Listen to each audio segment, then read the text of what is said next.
நினைக்கிறேன்.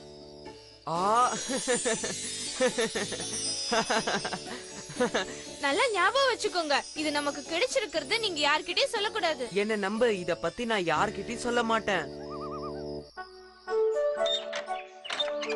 இன்னொரு வேலையும் முடிஞ்சது. இது இப்ப முன்ன விட நல்லாவே வேலை செய்யுது. அடுத்ததான் நம்ம லெஸ்ல இருக்க வேலை கொஞ்சம் புது பேண்ட்டுகளை வாங்குறது தான். நான் மார்க்கெட் வரைக்கும் போயிட்டு வந்துடுறேன். மறுபடியும் சொல்றேன், யார்கிட்ட எதையும் சொல்லிடாதீங்க. என் அன்பு மனைவியே, வாயை திறக்க மாட்டேன், என்ன நம்பு.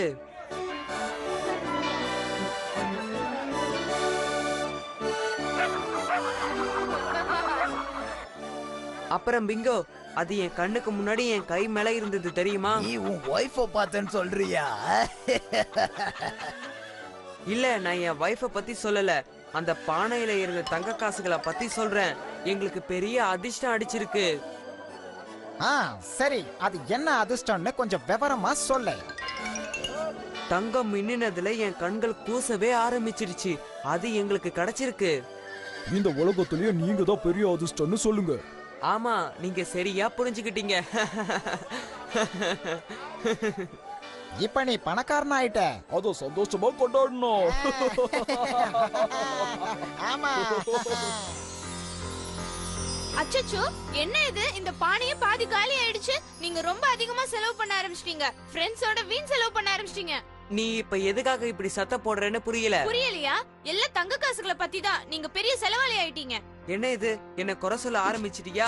நான் எவ்வளவு வேணா செலவு பண்ணுவேன், அதுக்கு எனக்கு உரிமை இருக்கு. நீங்க இப்படி உங்க இஷ்டத்துக்கு செலவு பண்ணா நம்ம மறுபடியும் ஏழை ஆயிடுவோம். அப்படி நடந்தா அதுக்கு காரணம் நீங்களா தான் இருப்பீங்க. ஓ அப்படியா? நான் என்ன பெரிய குற்றம் பண்ணிட்டேன்? ஏதோ என் ஃப்ரெண்ட்ஸோட கொஞ்சம் சேர்ந்து சந்தோஷமா இருக்கேன், அது தப்பா? ஆமா ஆமா, பணத்தை ஃப்ரெண்ட்ஸுக்கு செலவு பண்ணதும் இல்லாம ஊர் பூரா டமர அடிச்சிட்டு வந்துட்டு இருக்கீங்க. நான் கத்தாம என்ன பண்றது? நான் வீட்டை விட்டு வெளியே போறேன். எப்ப வருவேன்னு எனக்கே தெரியாது. இவர் வர வர சுயநலக்காரர் ஆயிட்டாரு. இனிமே இவர்கிட்ட பேசி எந்த பிரயோஜனமும் இல்ல.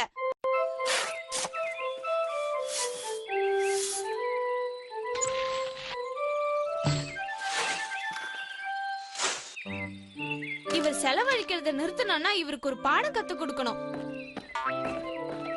அப்புறம் ஒரு விஷயம், இந்த புதையலை யாரும் எடுக்காம பாத்துக்க வேண்டியது உன்னோட பொறுப்பு.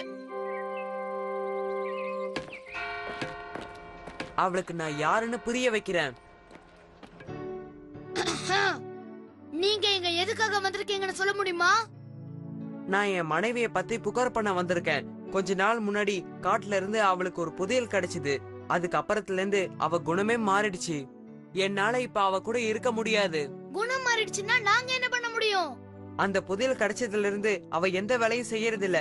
தினமும் பணத்தை பல வழியில செலவு பண்றா, சூதாடுறா, வீணா துணிமணிகள் வாங்குறா, தேவையில்லாம செலவழிக்கிறா, ரொம்ப சோம்பேறித்தனமா இருக்கா. அவ இப்படியே பண்ணிக்கிட்டு இருந்தா அந்த தங்கம் எல்லாம் தீந்து நான் ஏழை ஆயிடுவேன். அவ தங்கத்தை அழிச்சிருவா போல இருக்கு. நான் எனக்கு மேல இருக்கிறவங்க பெரியவங்க கிட்ட தான் பேசணும், புரிஞ்சுதா? அதுவும் இல்லாம உன்னோட மனைவியும் நான் குறுக்க விசாரணை பண்ணணும். டவாலி, சீக்கிரம் இங்க வா. டவாலி, எனக்கு நீ இப்ப வேணும். டவாலி, சீக்கிரம் வா. இதோ நான் வந்துட்டேன் ஜட்ஜ். உங்களுக்கு என்ன வேணும் சொல்லுங்க. இந்த ஆளோட மனைவியும் அவங்க கிட்ட இருக்கிற தங்க காசையும் சீக்கிரம் கொண்டு வா. என்ன இது அநியாயமா இருக்கு? என்கிட்ட எந்த தங்க காசு பணம் இல்ல. என்கிட்ட விளையாடாத. உன்னோட புருஷன் ஜட்ஜ் கிட்ட எல்லாத்தையும் சொல்லிட்டாரு. அது மட்டும் இல்ல, நீ பொறுப்பே இல்லாம சூதாட்டத்துல அந்த பணத்தை செலவழிக்கிறியா. அதனால அந்த புதையல கோர்ட் மூலமா அவர்கிட்ட ஒப்படைக்க சொல்லிருக்காரு. அப்பதான் அவருக்கு சந்தோஷமா. நீ என்ன சொன்ன? என் பேரை அவர் இப்படி ஊர் புற கெடுக்கறத நான் விரும்பல. உடனே என்ன ஜட்ஜ் கிட்ட கூட்டிட்டு போ. சொல்லுங்க. என்ன மன்னிச்சிடுங்க ஜட்ஜ். எந்த புதையலையும் நான் பார்க்கவும் இல்ல, கண்டுபிடிக்கவும் இல்ல. ஆனா ஒரு பானை நிறைய தங்க காசு நீ உன்னோட வீட்டுக்காரர் கண்டுபிடிச்சாரா சொன்னாரே. அப்படி எந்த பானையும் நாங்க கண்டுபிடிக்கல. என் வீட்டுக்காரருக்கு கற்பனை திறன் ரொம்ப அதிகம். அதனால சில நேரங்கள்ல அவர் இப்படி கட்டுக்கதையில சொல்றது வழக்கமா போச்சு. எனது கட்டுக்கதையா? நீ என்ன சொல்ற? அவ என்ன முட்டாளாக்க பாக்குறா ஜட்ஜி சார். அன்னைக்கு என்ன நடந்தது நான் சொல்றேன். எனக்கு நல்லா ஞாபகம் இருக்கு. அன்னைக்கு நாங்க காட்டுக்குள்ள நடந்து போய்கிட்டு இருந்தோம். அப்பதான் நான் மரத்துல மீன் வளர்ந்ததை பார்த்தேன். என்ன மரத்துல மீன் வளர்ந்தது பாத்தியா? நீ என்ன சொல்ற? ஆமா, நிஜமா தான் சொல்றேன். அதுக்கப்புறம் நாங்க நதிக்கரைக்கு போனோம். அங்க என் வலையில ஒரு முயல் மாட்டிக்கிட்டு இருந்தது. இரு, இனிமே கட்டுக்கதை சொல்றத நிறுத்து. இனிமே உன்னோட பொண்டாட்டிய பத்தி கற்பனை பண்ண உன்னை ஜெயில போட்டுருவேன். நன்றி ஆனர். இனிமே நான் அந்த கட்டுக்கதைகளை பேச மாட்டேன். அத காணமே. எதை காணோம்னு சொல்றீங்க? அதான் அந்த பானையில இருந்து தங்க காசுகளை என்னது? காணோமே. தங்க காசு பானையா?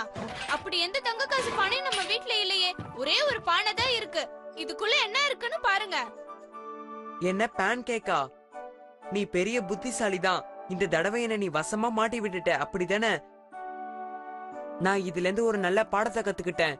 நான் இனிமே உண்மையை மட்டும்தான் பேசுவேன். இப்ப எனக்கு ஒரு பழமொழிய சொல்லணும்னு ஆசையா இருக்குது. அதாவது வினைய விதைச்சவன் வினையா இருப்பானா, விதைய விதைச்சவன் விதையா இருப்பானா. போதும், நான் இனிமே வினைய விதிக்க மாட்டேன், விதையத்தான் விதிப்பேன்.